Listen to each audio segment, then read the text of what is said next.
Hey everyone, and welcome back to the channel.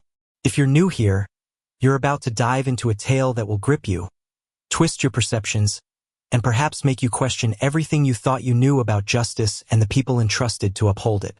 Before we plunge into this chilling narrative, do me a huge favor.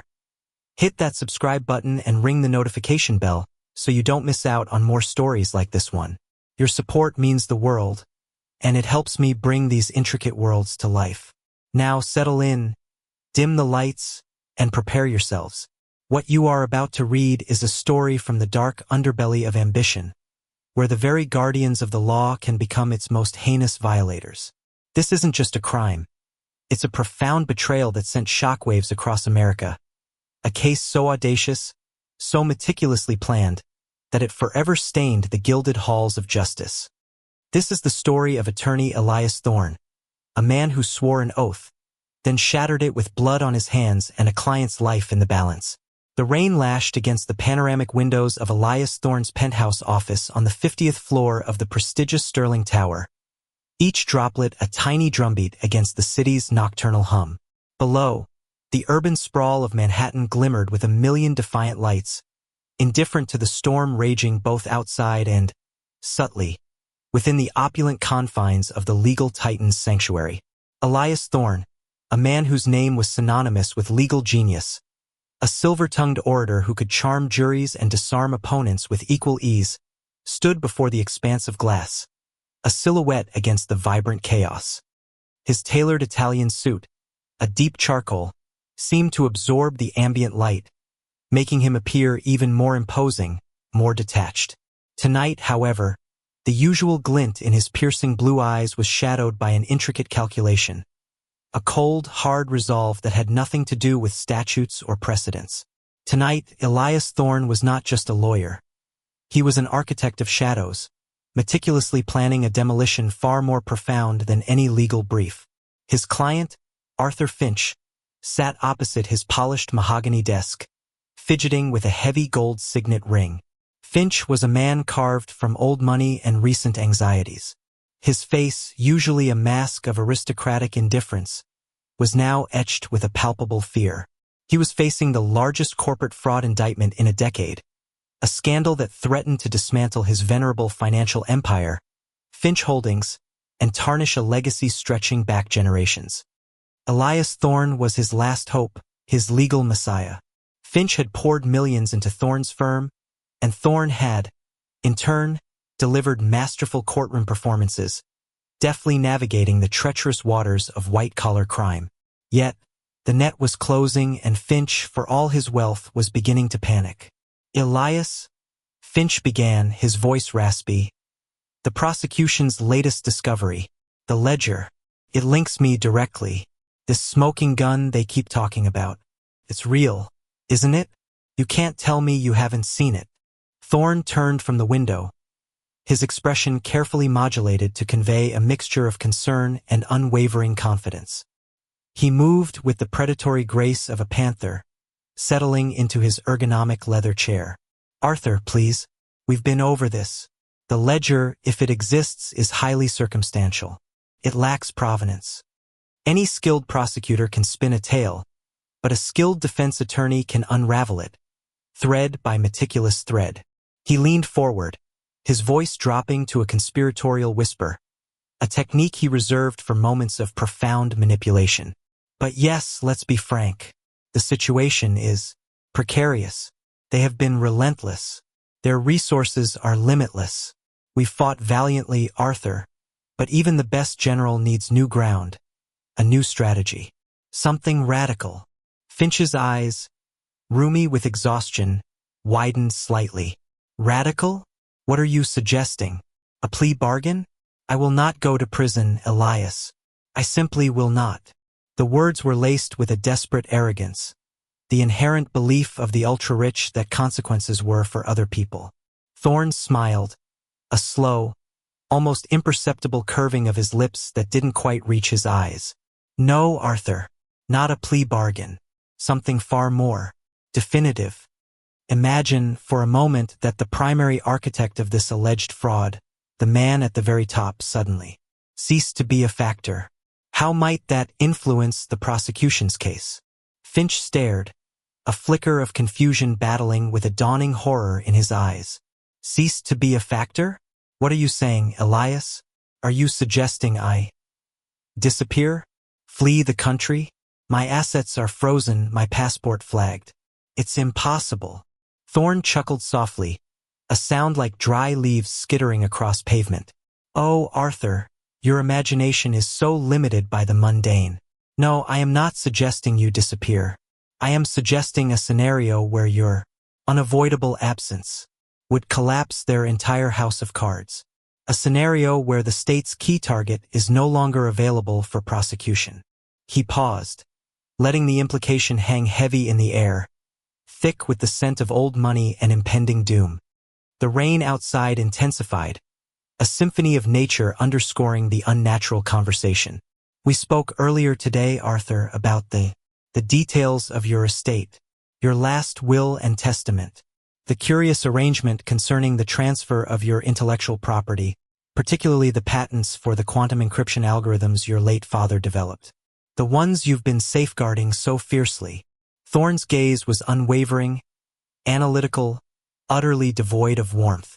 A contingency plan, you called it. A failsafe in case of your incapacity. Finch's face went pale. How? How do you know about that? It's a private matter. Extremely confidential. Only my personal solicitor, the one who drafted it years ago, and I know the specifics. His voice was barely a whisper.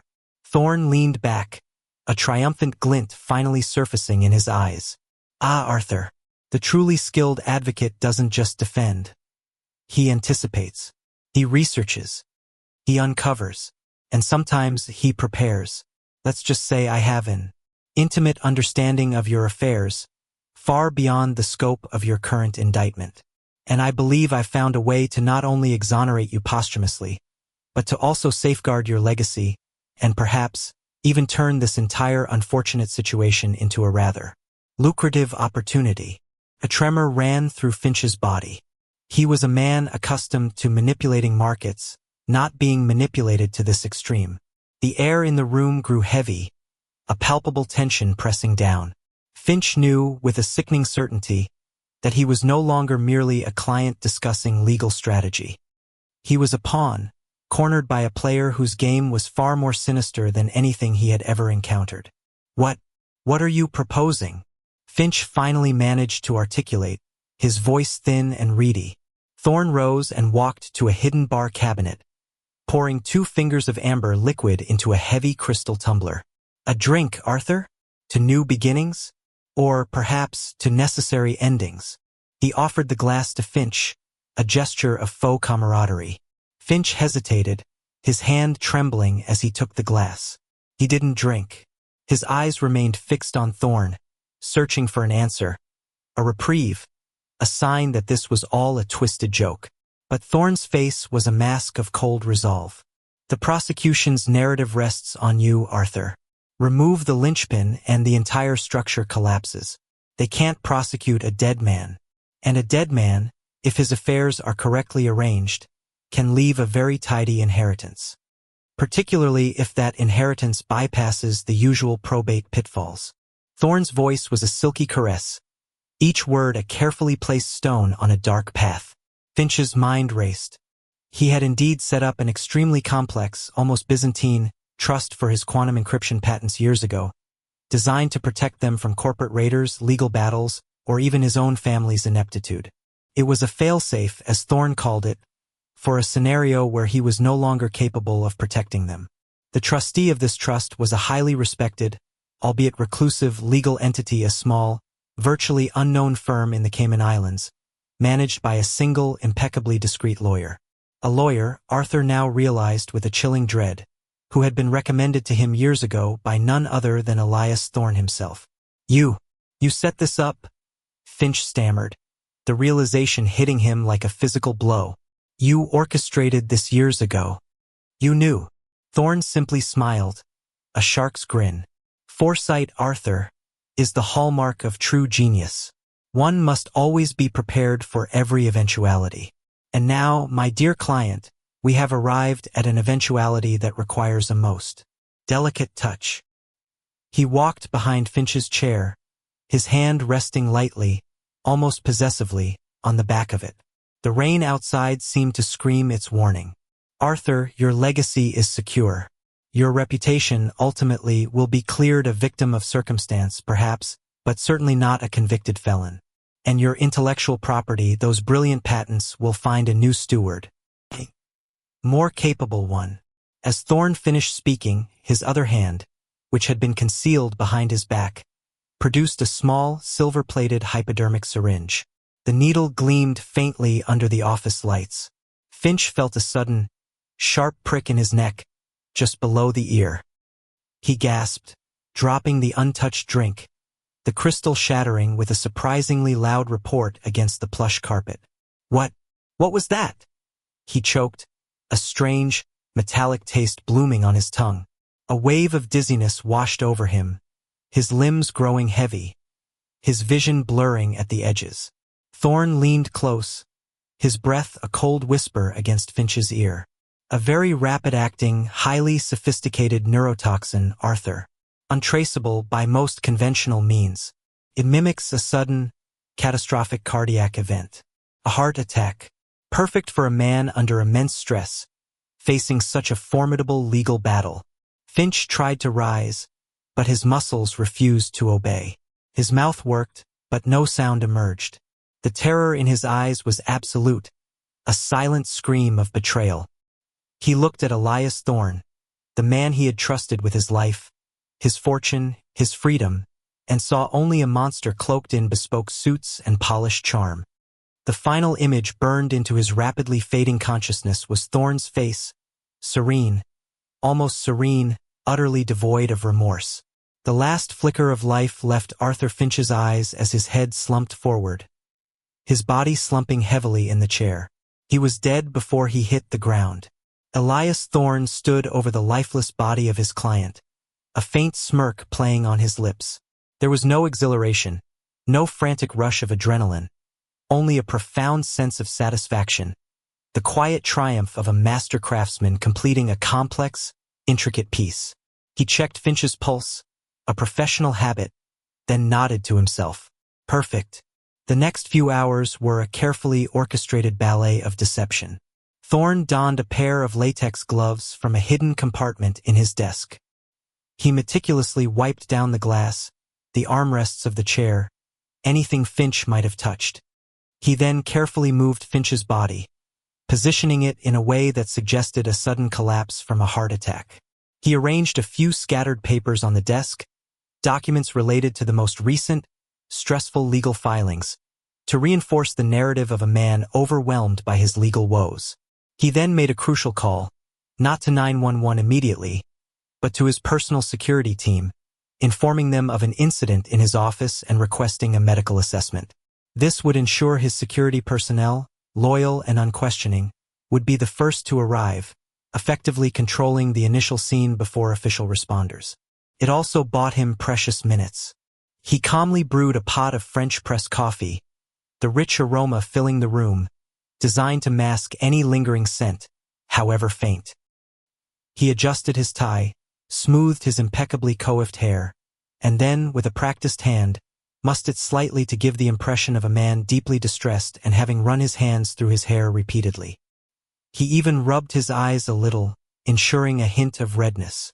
Finally, with everything in place, he picked up the phone and dialed 911, his voice expertly conveying a tremor of shock and disbelief. Yes, this is Elias Thorne, Sterling Tower, 50th floor. My client, Arthur Finch. I think he's had a heart attack. He's unresponsive. Please, send help immediately. The emergency services arrived with the blare of sirens that seemed muted by the height of the building. Uniformed officers, paramedics, and eventually, detectives swarmed the penthouse office. Elias Thorne played the role of the distraught attorney to perfection. He recounted the evening's events with a precise, almost clinical memory, describing Finch's escalating anxiety, the pressure of the impending trial, the late-night strategy session that ended in tragedy. He was so stressed, Detective, Thorne explained to Detective Sergeant Alistair Finch, no relation to the victim, a fact Alistair found darkly amusing. A seasoned investigator with tired eyes and an almost preternatural ability to sniff out deceit. He'd been under immense pressure for months. We were discussing the latest prosecutorial filings, and he just collapsed. One moment he was talking about his family, the next, he was gone. Alistair Finch, a man who had seen too much death, watched Thorne with an unnerving stillness. He noticed the lawyer's perfect posture even in supposed distress, the unwavering eye contact, the slight tremor in his voice that seemed a little too controlled. He noted the meticulously neat office, almost too pristine for a heated, late-night legal strategy session. He noted the faint, lingering aroma of freshly brewed coffee, strong enough to suggest it was deliberately made recently. Did he say anything before he collapsed, Mr. Thorne?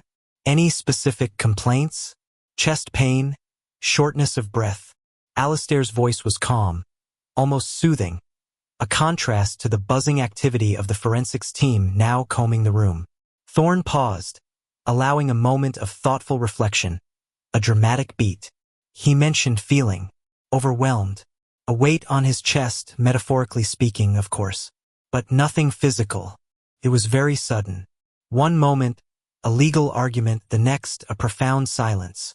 Alistair nodded slowly, making notes in a small, battered pad. He didn't miss the subtle emphasis on metaphorically speaking, a lawyer's precise phrasing even in presumed grief. He also noted the faint scent of something almost sterile, fleetingly reminiscent of a hospital, beneath the stronger coffee aroma.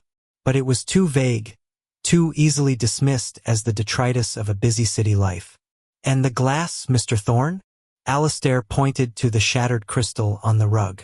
Was Mr. Finch drinking? Thorne looked at it, feigning surprise. Oh, that. No, he wasn't. I offered him a drink, a brandy, to calm his nerves. He took it, but then I suppose he dropped it just as he collapsed. He hadn't taken a sip, Detective. Arthur was a teetotaler, always had been. Just the stress of it all, I imagine. Alistair simply grunted. Teetotalers don't often pick up brandy glasses and hold them for no reason, especially when stressed. But it wasn't a smoking gun, merely a faint, almost imperceptible dissonance in an otherwise perfectly crafted narrative. The medical examiner, Dr. Elena Ramirez, a woman with a no-nonsense demeanor and a sharp, inquisitive mind, concluded her initial assessment. Appears to be a massive myocardial infarction, Detective. Given the stress Mr. Finch was under, it's not entirely surprising. But we'll need the full autopsy to confirm. Alistair nodded, but his gaze kept drifting back to Elias Thorne, who was now speaking on his phone in hushed, somber tones, presumably informing Arthur Finch's family. The lawyer's face was etched with what appeared to be genuine sorrow, his voice thick with controlled emotion. Yet, Alistair felt an odd, prickling sensation at the back of his neck. Thorne was too perfect, too composed, too much of a master of his own narrative. As the body of Arthur Finch was carefully wheeled out of the opulent office, covered by a white sheet, the camera flashes of the waiting media outside the Sterling Tower began to erupt like a sudden, violent storm. The news vans were already assembled, their satellite dishes pointing skyward, ready to broadcast the shocking news across the nation.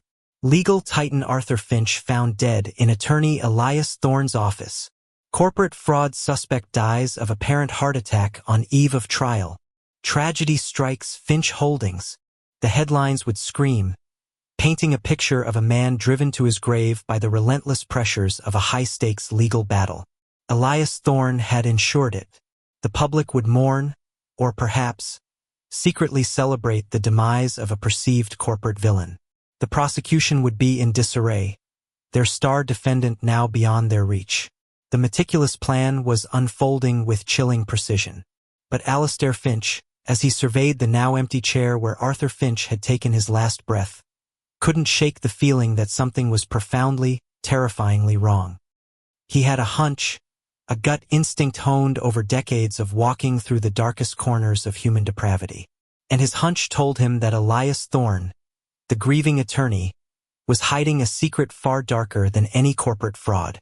The game for Alistair had just begun. He knew he was facing a formidable opponent, a man who could twist words and perceptions like few others.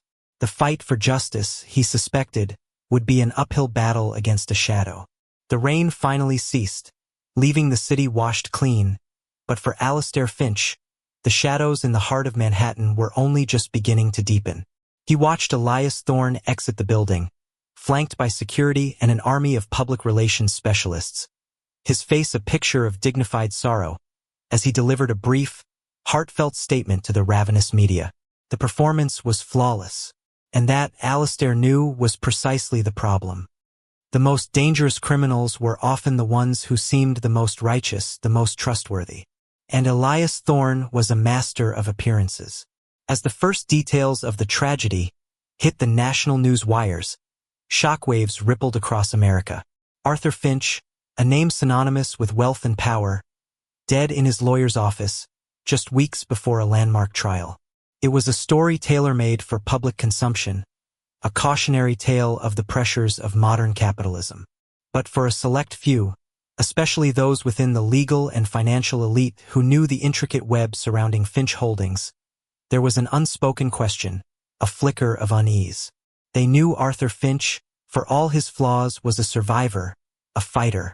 For him to simply succumb to stress seemed, to some, almost too convenient. Back in his office, now officially a crime scene and cordoned off, Elias Thorne allowed himself a brief, private moment of triumph. He stood by the window once more, looking out at the city lights. The cleanup crew would sanitize the room later, removing any lingering traces. The narrative was set, the perfect crime, meticulously executed. He had removed a loose end, secured a vast, untapped fortune in intellectual property, and solidified his untouchable status. He had outmaneuvered not only the prosecution but also his own client, transforming a potential defeat into a profound victory. The faint, sterile scent he had noticed earlier, the one that briefly perplexed Alistair Finch, was the last ghost of the neurotoxin, now utterly gone, absorbed into the air, a fleeting whisper of his dark handiwork. He closed his eyes, savoring the silence, broken only by the faint hum of the building's infrastructure. Elias Thorne was not just a successful lawyer. He was a god in his own meticulously constructed universe, shaping destinies, including his own, with ruthless efficiency. And Arthur Finch was merely the first brick in a much larger, darker empire he intended to build. The world, he knew, would be none the wiser, or so he believed. The funeral of Arthur Finch was a grand, somber affair, held at a historic cathedral on Fifth Avenue, attended by the city's elite. Elias Thorne was a prominent figure, offering his condolences to Finch's grief-stricken widow, Eleanor, and his two estranged children, who looked more bewildered than heartbroken. Thorne delivered a eulogy that was both eloquent and emotionally stirring, portraying Finch as a titan of industry, a man unfairly targeted, whose heart ultimately gave out under the immense strain. He spoke of Finch's dedication, his vision, and the tragic irony of his demise just as they were preparing for a decisive legal battle. His performance was critically acclaimed, further cementing his image as a compassionate and brilliant legal mind. Detective Sergeant Alistair Finch, no relation, a fact he now found increasingly ironic given his deepening suspicion, attended the funeral not as a mourner but as an observer. He watched Thorne, particularly the way the lawyer interacted with Eleanor Finch. There was a practiced sincerity in Thorne's gestures, an almost paternalistic concern that struck Alistair as subtly off-key.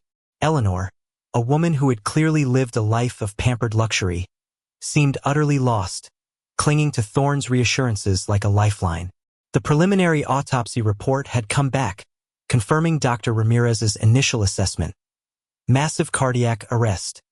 The toxicology screen was clean, showing no recreational drugs, no poisons, nothing out of the ordinary that would immediately point to foul play. The medical community attributed it to chronic stress, a common killer in the high-stakes world Finch inhabited. The official cause of death was settled, and the case was slowly being prepared for closure by the precinct. But Alistair had a feeling that gnawed at him, a persistent itch he couldn't scratch. Thorne's apartment, for all its pristine appearance, had felt too clean, too perfect, and the lawyer himself was too polished, too composed under pressure. Alistair had seen men grieve. It was rarely so flawlessly articulated.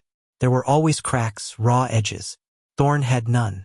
He decided to revisit the crime scene Thorne's office alone, late one evening after the official forensic teams had cleared out. The building was almost deserted. The only sounds the distant hum of the ventilation system and the occasional creak of an old edifice settling into the night. Alistair used his key card, the fluorescent lights of the deserted floor flickering to life as he walked, casting long, unsettling shadows. Inside the office, even though it had been cleaned and aired, a faint ghost of the previous night lingered. Alistair walked around the room slowly, running his gloved hand over the surfaces, not expecting to find anything, but rather trying to feel the space, to listen to its silent story. He sat in the chair where Arthur Finch had died, trying to imagine the scene, to reconstruct the final moments from the victim's perspective. What did Finch see? What did he feel? His eyes drifted to the exact spot where the brandy glass had shattered. The carpet had been professionally cleaned, but the faint imprint where the glass had struck still remained, a barely visible disruption in the fibers. Alistair squatted, pulling out a small, high-powered flashlight. He swept the beam across the carpet, searching. Nothing. He wasn't sure what he was looking for. A shard, a stain, anything. Then he noticed it. Not on the carpet, but wedged deep between the baseboard and the edge of the plush carpet, almost invisible to the naked eye. A tiny, almost microscopic metallic fleck, no bigger than a grain of sand, shimmering faintly under his focused beam. He carefully retrieved it with a pair of tweezers, placing it into a sterile evidence bag. It was too small to be meaningful, perhaps just a stray piece of office debris. But his gut told him to check. He also spent time looking at Thorne's books, his awards, the carefully curated objects of art. On one shelf, among a collection of rare legal tomes, he found a small, leather-bound book that seemed out of place. It was a first edition of The Art of War by Sun Tzu, clearly well-read, its pages dog-eared. Alistair thumbed through it, and a specific passage, highlighted in elegant script, caught his eye. All warfare is based on deception. Hence, when able to attack, we must seem unable. When using our forces, we must seem inactive. When we are near, we must make the enemy believe we are far away. When far away, we must make him believe we are near. A shiver ran down Alistair's spine. It felt less like a quote and more like a personal motto. The next morning, Alistair took the tiny metallic fleck to the forensic lab, requesting an electron microscope analysis and a material composition report. The lab technician, a young, eager woman named Dr. Anya Sharma, looked at him skeptically. "Detective, this is literally a speck of dust. We've already swept the office. The official report is cardiac arrest. Just humor me, Anya. Something feels off. Run it through the system. Tell me what it's made of, if anything." Days turned into a week. The pressure from his superiors to close the Finch case was mounting. They saw it as an open-and-shut natural death. But Alistair couldn't let it go. He began to delve deeper into Arthur Finch's life, beyond the corporate fraud. He interviewed Finch's estranged children, who painted a picture of a distant, demanding father. He spoke to former employees, some of whom expressed relief at Finch's demise, others a grudging respect. No one pointed to any direct enemies with a motive for murder, apart from the general animosity of a ruthless businessman. He also started digging into Elias Thorne's past, discreetly. He found a pristine record. Top of his class at Harvard Law, clerkship for a Supreme Court justice, rapidly ascended partner at one of the most prestigious firms, then branching out on his own to unprecedented success. No scandals, no disciplinary actions, no hint of impropriety. A golden boy, truly. Then, a call from Anya Sharma. Her voice was tinged with a surprised excitement. "Detective Finch, you're not going to believe this. That fleck you gave me is pure titanium. But not just any titanium. It has a specific molecular signature, almost like an alloy. And it's been exposed to a very particular chemical compound. A neurotoxin, actually. A synthetic one. Incredibly potent. Alistair felt a jolt of adrenaline. A neurotoxin? Untraceable? Precisely. This particular compound, its half-life in the human body is incredibly short. It metabolizes so quickly that by the time an autopsy is performed, even a thorough one, it would be gone. Unless you knew exactly what you were looking for, and even then, it would be a needle in a haystack. It mimics the effects of a massive heart attack, complete with rapid onset and cessation of cardiac function. And the titanium, it's a type used in medical-grade hypodermic needles. Very high-end, custom-made. Almost. Alistair closed his eyes, a grim satisfaction settling over him. He knew it. He absolutely knew it. Thorne hadn't just murdered Finch. He had used a weapon designed to leave no trace, a perfectly orchestrated kill. The tiny fleck of titanium was a miracle, a piece of forensic debris that should never have been found. It must have sheared off the tip of the needle during the injection. Anya, can you trace the specific type of titanium, the alloy, or the neurotoxin? Anything that might lead us to a source. Anya's voice was more cautious now. The titanium is challenging. It's custom. The neurotoxin, it's a designer drug, likely synthesized in a high-tech lab. Not something you pick up on the street. It points to a very sophisticated, very knowledgeable killer. Someone with access to highly specialized resources. Alistair knew exactly who had those resources. Elias Thorne, the lawyer who always had an angle, always a contingency. He likely had connections in every dark corner of the medical and scientific world. Armed with this new, explosive information, Alistair went straight to his captain, a grizzled veteran named Captain Miller. Miller listened patiently, his face impassive, as Alistair laid out his case.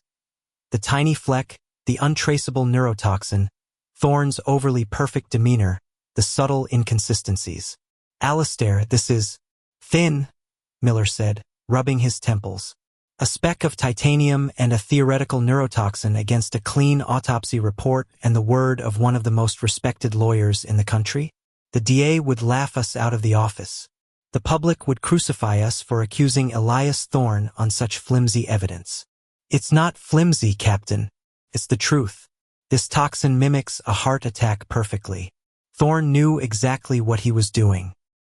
He's a cold-blooded murderer, Captain, and he's walking free. Alistair's voice was tight with frustration. Miller sighed. I believe you, Alistair. Your gut is usually right. But gut feeling doesn't win convictions. We need more. A lot more. A motive. A connection between Thorne and this specific toxin or needle. Something concrete. Until then, you're on your own. I can't authorize an official investigation into Elias Thorne based on this. It would destroy your career and mine. Alistair understood. He was out on a limb, but he was unwilling to let it go. He had a victim, a killer, and a method. He just needed the full story. He decided to go rogue, operating beneath the radar, using his personal time and resources. His next step was to dig deeper into Arthur Finch's complex financial affairs, focusing not on the corporate fraud, but on the contingency plan Thorne had mentioned. He sought out the financial advisor who had handled Finch's more obscure investments, an older gentleman named Reginald Cross, who lived a quiet life in upstate New York. Cross was initially reluctant to speak, citing client confidentiality, but Alistair's persistence, coupled with the official death of his client, eventually wore him down. Mr. Finch had an unusual will, Cross admitted, his voice barely audible. A very complex trust, designed to protect his quantum encryption patents. They were incredibly valuable, potentially worth billions. He was paranoid about them, said they were his father's true legacy, something that transcended mere money. And who was the beneficiary of this trust, Mr. Cross? Alistair asked, his heart hammering. Cross hesitated, looking genuinely uncomfortable. It wasn't a person, Detective. It was a corporate entity. A small offshore legal firm based in the Cayman Islands. Praxis Legal Solutions. The sole managing partner, as I understand it, was a solicitor named Alara Thorne. No, wait, that can't be right. Elias Thorne was his lawyer. No, it was Elias Vance. Yes, Elias Vance. Alistair felt a cold dread wash over him. Elias Vance. A subtle change, just enough to obscure the link for casual scrutiny. But the name, the Elias, the distinct sound of it, reverberated in his mind. He knew this was it. This was the motive. He asked Cross how Finch came to use Praxis Legal Solutions. Mr. Finch mentioned that his main lawyer, Elias Thorne, recommended the firm years ago, Cross confirmed. Said they were specialists in offshore asset protection for unique intellectual property. Highly discreet. The pieces clicked into place with horrifying clarity. Elias Thorne, operating under a subtly altered name, had created a phantom entity years ago, a legal shell to funnel Finch's most valuable assets, the quantum encryption patents, directly into his own control upon Finch's incapacity or death. He had set up his own client for the ultimate betrayal, not for money directly, but for power, for control over a technology that could revolutionize the world. The corporate fraud was just the smokescreen, the perfect scenario to provide a plausible reason for Finch's stress-induced death. Alistair knew he had to tread carefully. This was a direct accusation against a man of immense power and influence. He needed irrefutable proof that Elara Thorne, or Elias Vance, was indeed Elias Thorne. He started by examining the registration documents for Praxis Legal Solutions, pulling every shred of public information he could find. The name Elias Vance appeared, but no photographs, no public records of his other activities. The firm was a ghost, a legal vacuum. He then contacted a colleague in the FBI's Financial Crimes Division, an old friend named Agent Lena Hansen, explaining, without fully revealing his suspicions about Thorne, that he was investigating a complex offshore trust linked to the deceased Arthur Finch. Lena, intrigued by the intricacy of the financial architecture, agreed to help. Her access to international financial databases was far greater than his. Weeks turned into a month. Lena Hansen's findings started to trickle in. Praxis Legal Solutions is a shell, she confirmed over a secure line. Registered in the Caymans, but its administrative functions, believe it or not, are handled by a small, obscure legal services firm right here in New York. A place called Synergy Legal Management. They handle mail, phone forwarding, that kind of thing for a dozen or so similar shell corporations. And who owns Synergy Legal Management? Lena? Alistair asked, his voice barely a whisper. Lena paused, her tone growing wary.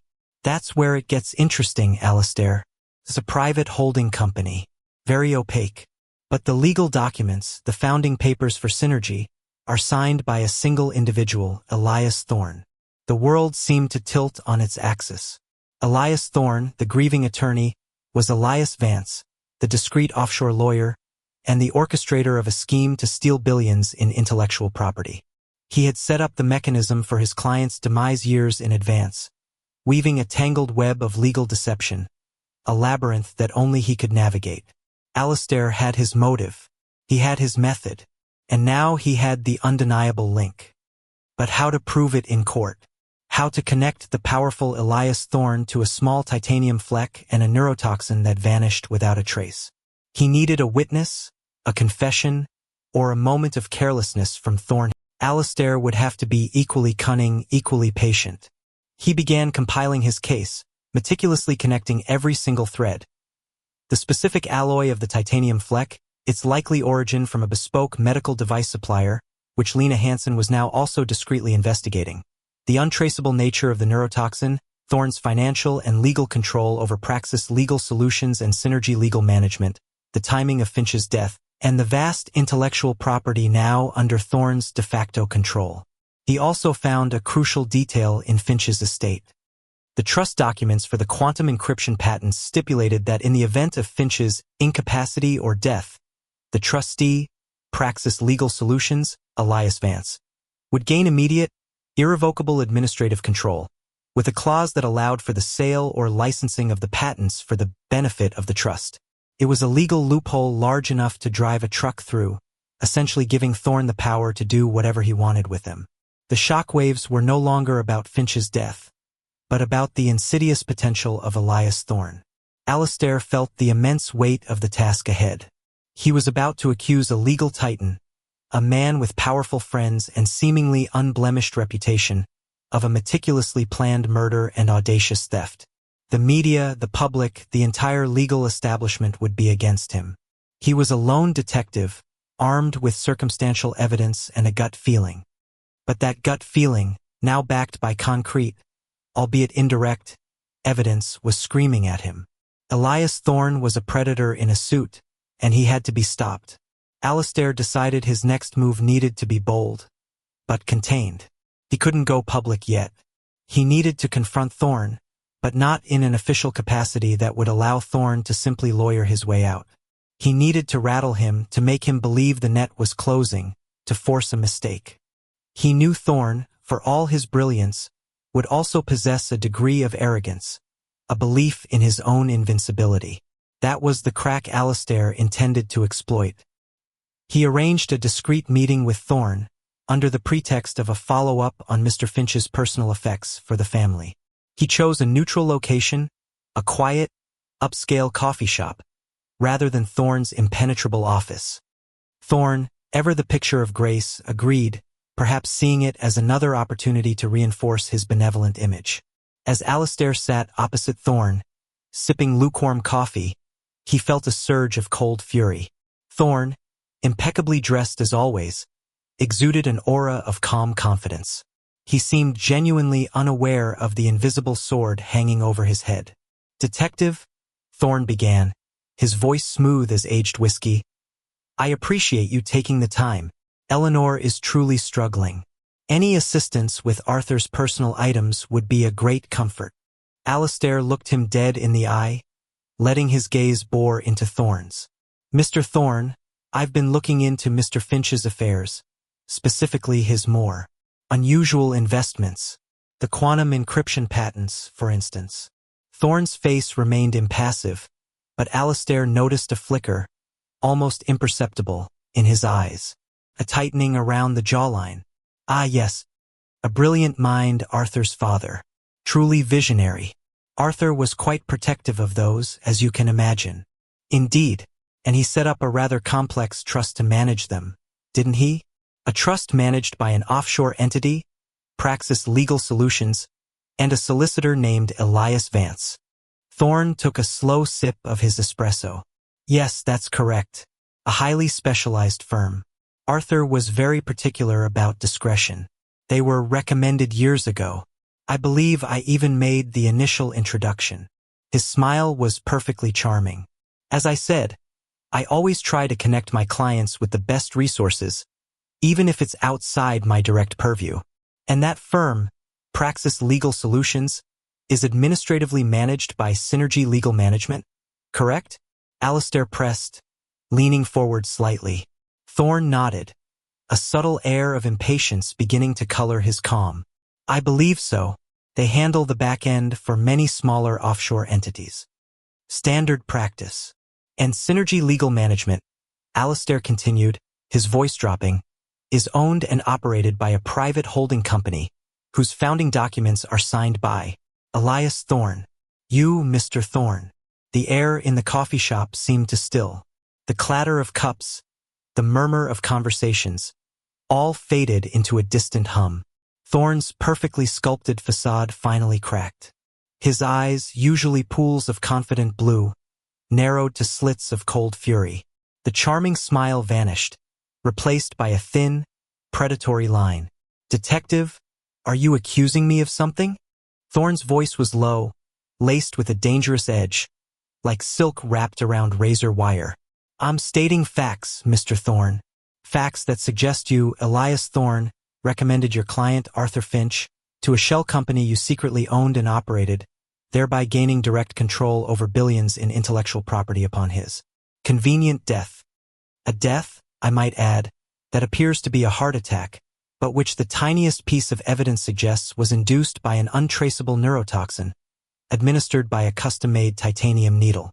Alistair laid out the entire case, calmly, methodically, watching Thorne's reaction with hawk-like intensity. Thorne rose slowly from his seat, his eyes blazing with a mixture of rage and chilling calculation. He didn't deny it. He didn't stammer. He simply stared, a predator confronted but not yet cornered. Detective Finch, Thorne said, his voice now a venomous whisper. You are treading on very dangerous ground. You have no proof, no direct evidence. You have a theory, a fantasy, concocted from a speck of dust and a conspiratorial interpretation of legal structures. You are accusing an officer of the court, a man of impeccable standing, of a heinous crime, without a single shred of actual evidence that would hold up in any court of law. He paused, leaning over the table, his face inches from Alistair's. And let me assure you, detective, if you pursue this fantasy, I will not only destroy your career, I will ensure you spend the rest of your miserable life regretting the day you ever crossed me.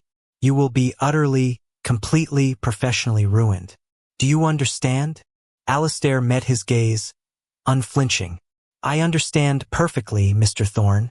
I also understand that the truth has a way of coming out, no matter how carefully you bury it. And I intend to dig until I find every last piece of it.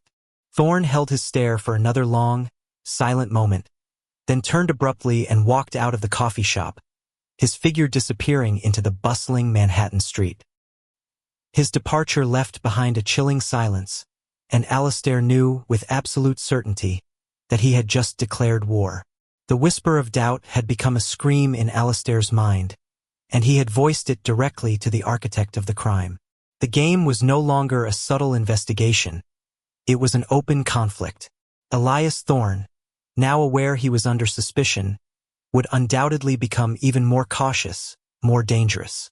Alistair was an isolated figure, going against a formidable foe who commanded vast resources and an army of legal and public relations experts. But he also had a secret weapon, the truth, and a tiny, almost invisible fleck of titanium, patiently waiting for its moment to expose a monster. The city outside, once a stage for Thorne's triumph, was now a looming battlefield. The war had been declared, and the first skirmishes were swift and brutal. Within days of Alistair Finch's confrontation with Elias Thorne, the detective found himself facing an unprecedented barrage of professional and personal attacks. Anonymous tips surfaced, alleging misconduct in old cases, a supposed pattern of harassment against high-profile individuals, and even spurious claims of financial impropriety. His phone lines were flooded with calls from internal affairs, his captain, Miller, growing increasingly agitated, even sympathetic, but ultimately powerless against the concerted assault. Alistair, this is unprecedented, Captain Miller told him, his voice strained during a terse phone call. Thorne's firm has dispatched a full team of private investigators to dig up anything they can find on you. They've even engaged a PR firm to manage the narrative. The DA's office is getting calls from City Hall, demanding to know why a decorated detective is being allowed to pursue a vendetta against a pillar of the community without a shred of official evidence. Because he murdered Arthur Finch, Captain, Alistair retorted, his frustration boiling over. I have the motive, the method, and the undeniable link to his shell companies. It's not a vendetta. It's justice. And you have a tiny piece of titanium and a theory about a neurotoxin that left no trace. Miller countered, his tone hardening. You took this too far, Alistair. You went rogue. You pushed him, and he pushed back. Harder. You're being suspended, effective immediately. Indefinite leave, pending investigation into these allegations. I'm sorry, son, but my hands are tied. Alistair felt a cold wave of despair wash over him. Suspended, stripped of his badge, his authority, his access. Thorne had moved faster and more ruthlessly than he had anticipated. The master manipulator was now free to operate, with his primary antagonist neutralized. But Alistair Finch was not one to break easily. The suspension only solidified his resolve. It meant he was no longer bound by precinct rules, no longer restricted by official protocols. He was a man with nothing left to lose, and that, he realized, made him even more dangerous. He immediately reached out to Agent Lena Hansen, his FBI contact. They got me, Lena. Thorne played his hand. I'm suspended. Lena's voice was grim. I heard. It was swift and brutal. He's going for the kill, Alistair. You poked the bear, and now the bear is swatting back with everything it's got. I need your help, Lena. Now more than ever. We need to find that custom needle. We need to find the source of that neurotoxin. We need to find someone who knows Elias Vance, someone who can testify to his real identity. Lena hesitated. My superiors are getting nervous, Alistair. The heat on Thorne is radiating outwards. He's putting pressure on the Department of Justice, too. But I believe you, and I believe in justice. Give me what you have, everything. I'll see what I can do, but I'll be operating off the books, just like you. Over the next few weeks, Alistair and Lena became a clandestine team, working in the shadows. Alistair, stripped of his official identity, used his old contacts, his street smarts, and a relentless dedication. He delved deeper into the world of bespoke medical devices, pharmaceutical research, and offshore legal structures. He began researching anyone Thorne had ever represented who had died suddenly, or under unusual circumstances, though the public record offered no obvious patterns. Lena, meanwhile, used her FBI access sparingly, carefully, to probe the fringes of Elias Thorne's vast network. She discovered that Synergy Legal Management, the administrative hub for Praxis Legal Solutions, had a curious contract. It handled the logistics for a high-security, privately funded biopharmaceutical research lab on the outskirts of New Jersey, known as Ethel Labs. Ethel Labs, Lena reported to Alistair one evening, meeting him in a dimly lit diner. They specialize in cutting-edge neuroscience, designer compounds, rapid-acting therapeutics. Their funding sources are extremely opaque, and they have an unusually high turnover of senior scientific staff. A neurotoxin, Lena, untraceable. It fits perfectly, Alistair said, a grim satisfaction in his voice. Thorne owns the administrative services for the lab that creates untraceable neurotoxins. It's too perfect. We need to get inside that lab. We need to find the specific compound, the order for the custom needles. Getting into a high-security biolab was not within Alistair's or Lena's skill set. They needed an inside man. Lena, through her network, identified a disgruntled former lead researcher from Ethel Labs, a brilliant but idealistic young biochemist named Dr. Eris Thorne, no relation to Elias as far as they could tell, but the name was a curious coincidence. Eris had been fired after raising ethical concerns about some of the lab's more controversial research into rapid-acting neurological agents. He had been silenced, his career threatened. He was, in short, a man with a motive for revenge. Alistair met Eris in secret, carefully laying out his theory, presenting the titanium fleck, the information about the neurotoxin, and the link to Elias Thorne. Eris listened, his face a mixture of shock and dawning horror. I remember a project, Eris finally admitted, his voice low and tight. A special project commissioned directly by the lab's silent partners. A synthetic compound designed to mimic a massive cardiac event with an incredibly short half-life in the bloodstream. They called it Project Chimera. I refused to work on it, said it violated every ethical principle. But Dr. Kalin, the head of the lab, he took it on. He was a cold fish, always obsessed with results, no matter the cost. Do you have any proof, Dr. Thorne? Any records? Any samples? Alistair asked, his heart pounding. Eris hesitated. When I was fired, I copied some files, just in case. I knew something wasn't right. I have schematics of Project Chimera, the molecular structure of the compound, and I might even have a record of the specialized equipment used to produce it and the orders for custom-made delivery systems. Very specific, medical-grade titanium hypodermic needles. Alistair felt a surge of triumph. This was it. This was the proof. Eris Thorne's information, combined with the titanium fleck and the financial trail, formed an undeniable web. But before they could act, Elias Thorne made another move. He had clearly underestimated Alistair, assuming his suspension would render him harmless. Instead, it had galvanized him. Thorne, sensing the net was still tightening, decided to eliminate the remaining loose ends. Dr. Kalin, the head of Ethel Labs, was found dead in his apartment, an apparent suicide. The police report stated he had been suffering from depression. But Alistair and Lena knew better.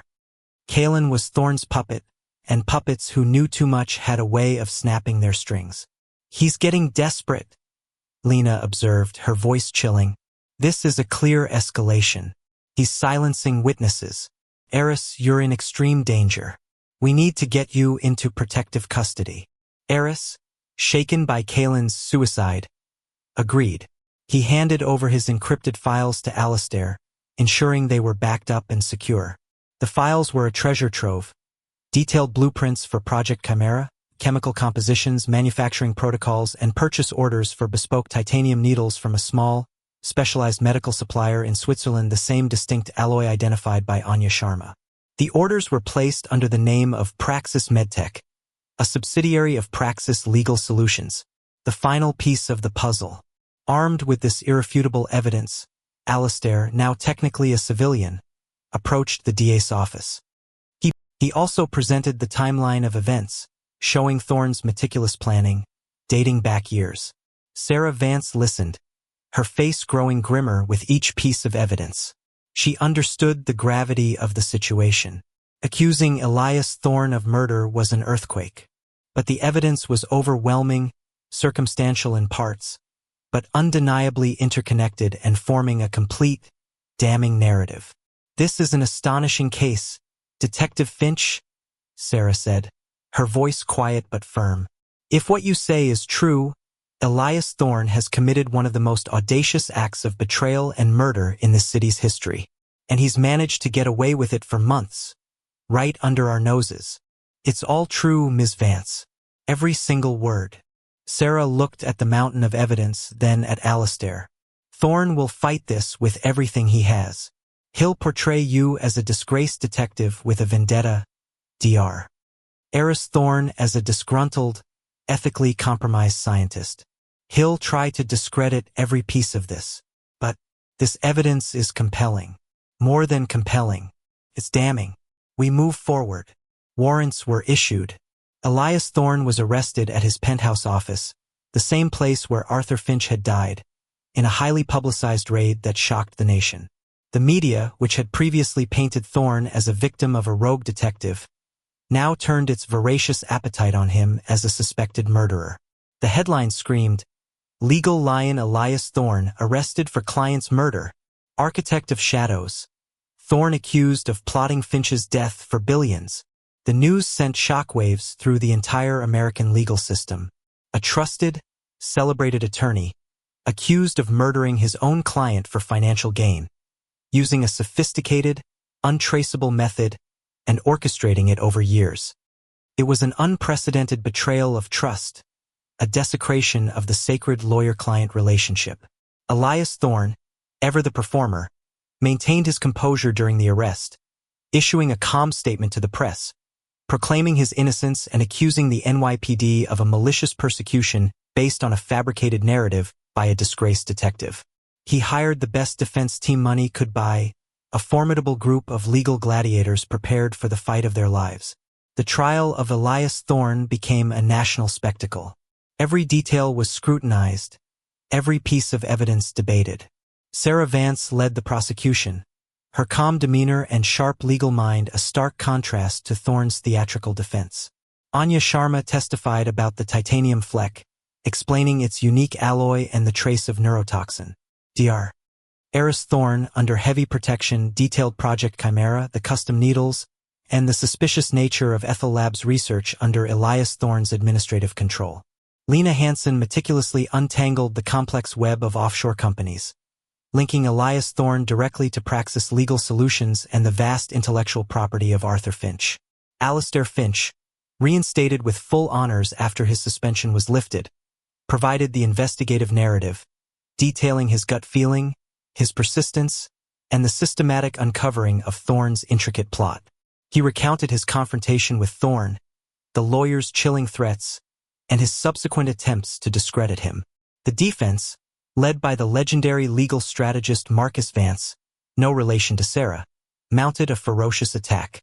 They questioned the chain of custody for the titanium fleck, painted Eris Thorne as a disgruntled employee with a grudge, and dismissed the offshore companies as legitimate asset protection vehicles, commonly used by the wealthy.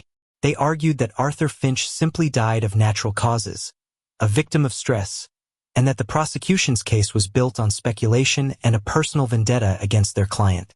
Elias Thorne himself took the stand, delivering a powerful, emotional testimony, portraying himself as a victim of a cynical conspiracy, his voice breaking with feigned indignation. He was brilliant, charismatic, almost convincing. He almost had the jury. But Sarah Vance, in her cross-examination, systematically dismantled his facade. She presented Thorne with the full timeline of his actions, from the initial recommendation of Praxis Legal Solutions to Finch years ago, to the final, fatal meeting. She forced him to acknowledge his ownership of Synergy Legal Management, which controlled Praxis Legal Solutions. She played recordings of his threatening phone calls to Alistair. She revealed the ethical concerns raised by Eris Thorne years before Kaelin's suicide. She didn't have a direct confession, but she painted a picture of a man so consumed by ambition and control that he saw his client not as a person, but as a resource to be exploited and then eliminated. The turning point came when Sarah Vance presented the detailed schematics of the custom titanium needles, comparing them to the microscopic fleck found by Alistair. The defense tried to argue against its origin, but the precision of the match, the specific alloy, was undeniable. The final, damning piece of evidence was a single email, recovered from Ethel Lab's secure server, thanks to Lena Hansen's team, from Elias Thorne, using an encrypted, anonymous account but linked through IP addresses, instructing Dr. Kaelin to prepare Project Chimera for deployment, target, Finch. It was dated 3 days before Arthur Finch's death. The jury, after weeks of intense testimony, deliberated for only 3 days. The verdict came back, guilty on all counts. The courtroom erupted. Elias Thorne, for the first time, showed a flicker of genuine shock, his meticulously constructed mask finally crumbling. The man who had been the epitome of control lost it, slamming his fists on the table, yelling, "This is an outrage, a miscarriage of justice." But his words were drowned out by the cries of the victim's family and the stunned murmurs of the media. Elias Thorne, the legal titan, the architect of shadows, was sentenced to life in prison without parole. His legacy was shattered, his name forever synonymous with betrayal and cold-blooded murder. The quantum encryption patents were returned to the Finch estate, placed in the hands of a reputable, independent foundation. The case of Elias Thorne sent a tremor through the American legal community, forcing a re-evaluation of ethical standards, of client trust, and of the immense power wielded by those entrusted with justice. It was a stark reminder that even the most brilliant minds, when corrupted by unchecked ambition, could become the most dangerous criminals. Alistair Finch, now hailed as a hero, quietly returned to his detective work, forever changed by the experience. He had faced down a monster and won, but the cost had been immense. He often thought of Arthur Finch, a man who had trusted the wrong person with his life, and of the tiny, almost invisible fleck of titanium that had been the unraveling thread of a perfect crime. The story of Elias Thorne became a chilling legend, whispered in law schools and discussed in hushed tones in courtrooms across the nation. It was a tale of ultimate betrayal, a testament to the fact that darkness could lurk even in the brightest, most respected corners of society. And for Alistair Finch, it was a reminder that the pursuit of justice was often a solitary, perilous journey, but one that was always, always worth taking.